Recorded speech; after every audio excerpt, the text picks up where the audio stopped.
मैंने एक सिंपल सा वर्क फ्लो तैयार किया है जिसमें I will be telling you कि कैसे कॉन्फ़िग को रीड किया जाता है using custom variable and Excel operations.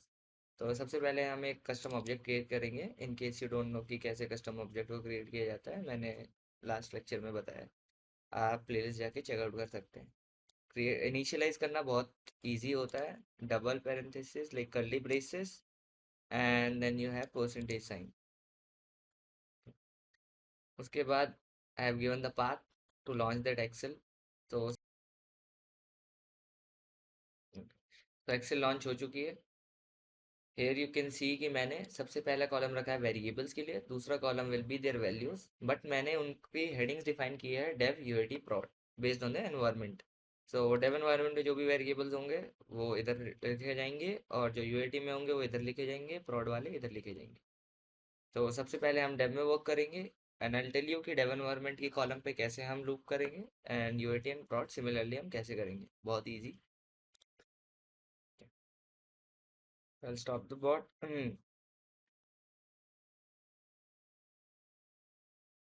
अब दूसरा एक्शन जो हमने लिया है वो लिया है कि get first free row on column from Excel worksheet. Accidentally I close that Excel, दोबारा लॉन्च कर लेते हैं, ठीक है, कोई नहीं। तो द फर्स्ट फ्री रो चाहिए मुझे कॉलम ए में। इसका मतलब जो वेरिएबल वाला सेक्शन है उसका जो फर्स्ट फ्री रो है वो कौन सा है, ताकि हमें पता चल जाए कि हमें कितने रोज पे लूप चलाना है। तो first free row should be 5, और इधर चेक करते हैं, फर्स्ट फ्री रो इज 5। तो हमें लूप कहाँ तक चलाना है, सेकंड से लेके 5 - 1 दैट इज 4, ताकि ये तीनों रोज रीड हो जाए, ठीक। दूसरी चीज़ कि हमने ये एक्शन यूज़ किया है, find and replace cells in Excel worksheet.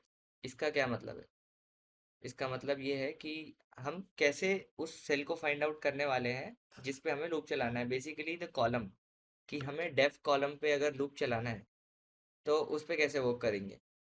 इस एक्शन को मैं एक बार स्टॉप करके देन आई शो यू।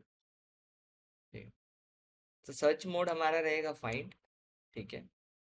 उसके बाद मुझे चाहिए एनवायरनमेंट, जो कि मैंने वेरिएबल में पास किया है, वो मैं बताऊंगा कहाँ डिफाइन करते हैं। पहले इस एक्शन को समझ लेते हैं। सपोज मुझे डेव चाहिए, डेव कॉलम चाहिए, तो मैं कॉलम को ढूंढूंगा, ठीक है। मैच केस की एग्जैक्ट वही केस होना चाहिए, अपर केस है तो अपर केस, लोअर केस है तो lower case, if camel case है तो camel case, okay. And then I have done by search by rows, कि फर्स्ट रो में सर्च करेगा, सेकंड रो में सर्च करेगा, थर्ड रो में, कॉलम से भी सर्च करवा सकते हैं। अभी now I have used by rows, ठीक है। नाउ ये वेरिएबल है क्या, और ये मैंने वेरिएबल क्यों डिफाइन किया, ठीक है।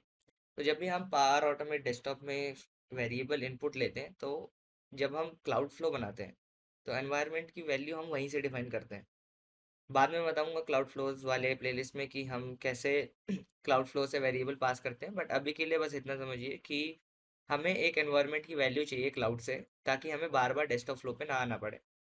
तो क्लाउड से हमें एक वेरिएबल चाहिए कि वो या तो डेव में चलेगा, या यूएटी में चलेगा, या फिर वो prod में चलेगा, ठीक है। तो अभी के लिए मुझे डेव में चलाना है। तो यहाँ पे हमारे पास इनपुट एंड आउटपुट वेरिएबल्स होते हैं, जो कि हमें क्लाउड से चाहिए। इनपुट वेरिएबल जो भी इस फ्लो को रन करने के लिए इनपुट वेरिएबल्स चाहिए वो यहाँ पे डिफाइन होंगे, ठीक है। आप यहाँ पे ऐड सब्ट्रैक्ट कुछ भी कर सकते हैं। यहाँ पे इनपुट वेरिएबल चाहिए, you can go here and you can define your input variable and output variable. Output variable या जो भी आउटपुट जाएगा इस फ्लो से वो आउटपुट वेरिएबल रहेगा। अभी के लिए हमें इनपुट वेरिएबल चाहिए, तो मैंने डिफाइन किया है आई एन इन, ताकि हमें पता चले कि ओके इनपुट वेरिएबल है, किस टाइप का डेटा टाइप है, टेक्स्ट है। इसकी वैल्यू क्या रहेगी, डेव, क्योंकि हमें डेव एनवायरनमेंट में रन करवाना है अपनी कॉन्फ़िग फाइल को, ठीक है। और एक्सटर्नल लेन भी मैं यूजुअली सेम ही रखता हूँ, ताकि मुझे से पता चले कि क्लाउड फ्लो में क्या है और डेस्कटॉप फ्लो में क्या है, ठीक है। तो अब हमें इस वेरिएबल की वैल्यू पता चल गई कि डेव है। I save it, close it again, ठीक है। अब मुझे पता चल गया कि लास्ट रो क्या है। अब मुझे पता चल गया कि कौन से कॉलम पे चलाना है।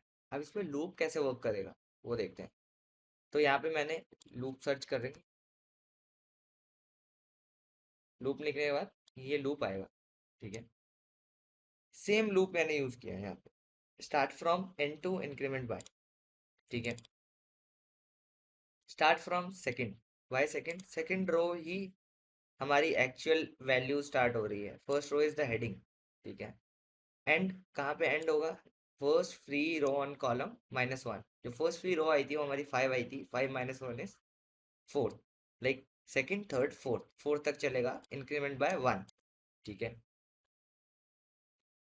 तो सेकंड पे चलेगा, फिर थर्ड पे चलेगा, फिर फोर्थ पे चलेगा। ये डिफाइन करता है और लूप इंडेक्स के अकॉर्डिंग चलेगा, ठीक है। अब दूसरी चीज यहाँ आती है, रीड। रीड एक्शंस, इसका कैसे यूज कर रहे हैं हम, ठीक है। रीड एक्शन यूज करना बहुत ही सिंपल है।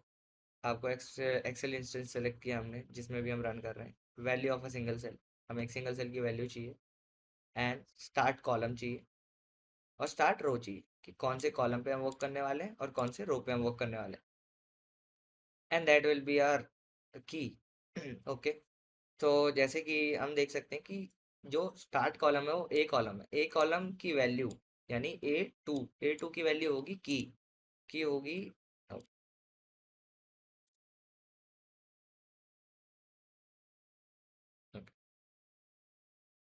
तो इस ए कॉलम में इसकी वैल्यू होगी, ये होंगी की और ये होंगे वैल्यू। कस्टम ऑब्जेक्ट में हमें क्या चाहिए? दो वैल्यूज चाहिए, जैसे कि मैंने बताया था, एक की और उसके करस्पॉन्डिंग एक वैल्यू। तो फर्स्ट रो हमारी होगी की और सेकंड रो, थर्ड रो या फोर्थ रो जो भी हम डिफाइन करेंगे वो होगी हमारी वैल्यू।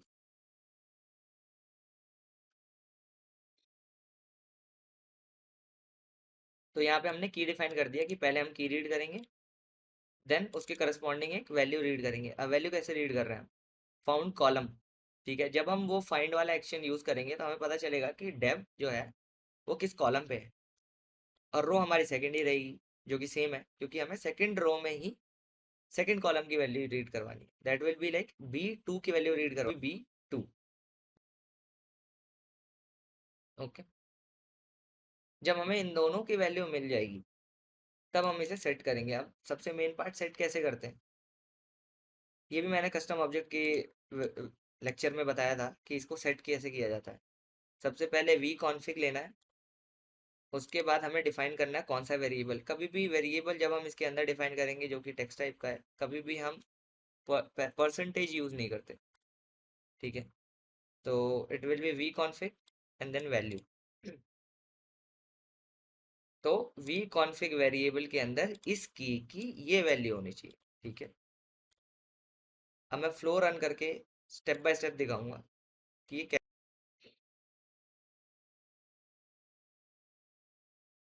ठीक है। फर्स्ट फ्री रो हमारा 5 आ गया, हमें कहाँ तक चलाना है? First free row -1 that is fourth, यानी 2 3 4, करेक्ट। सेकेंड एक्शन देखते हैं, फाइंड एंड रिप्लेस वाला। फाइंड, इसको कॉलम मिला है सेकेंड इंडेक्स पे, क्या करेक्ट है? डेव सेकेंड इंडेक्स पे, यस, 1 2, ये भी करेक्ट है। अब चलते हैं नेक्स्ट पे।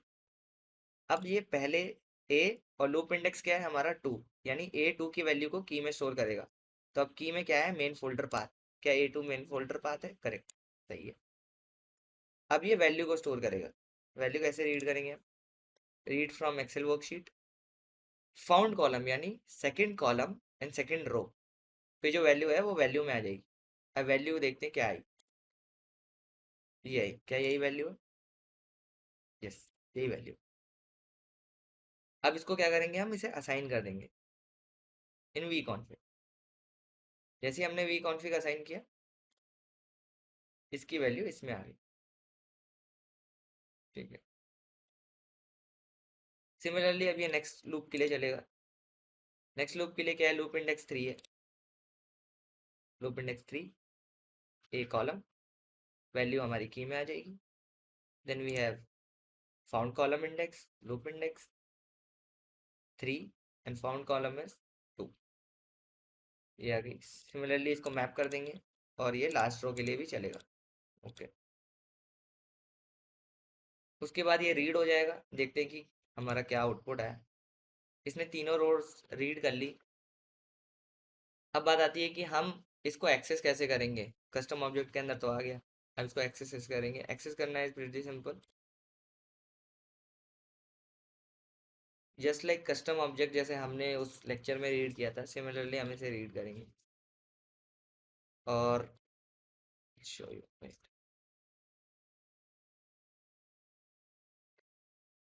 इसको एक्सेस करने के लिए सिंपल है, आपको उस की हेडिंग डालनी है जो भी थी, जैसे एसक्यू कोड मैं रीड कर रहा हूँ तो वी कॉन्फ़िग के अंदर SQ code, then it will automatically give me the value. फिर आप इसको कहीं भी यूज कर सकते हैं। So that's it, this is how you can